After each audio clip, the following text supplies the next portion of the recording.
सिद्धे तव तोमि सदा वक्रतुण्डा महाकाय सूर्यकोटि समप्रभा निर्विघ्नं कुरु मे देव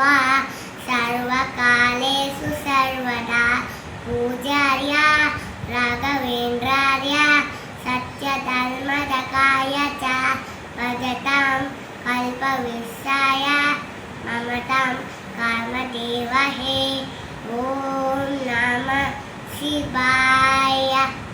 ॐ नमः शिवाय गुरुब्रह्मा गुरुविष्णु गुरुदेवो महेश्वरा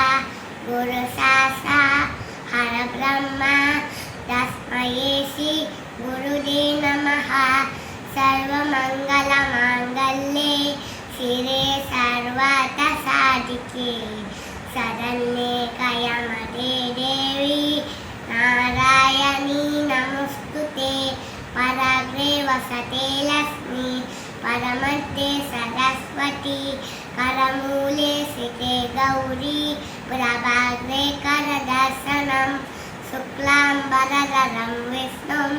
शशिवर्णं चतुर्भुजं प्रसन्नवदनं ध्याये सर्वविघ्नोपशान्तये।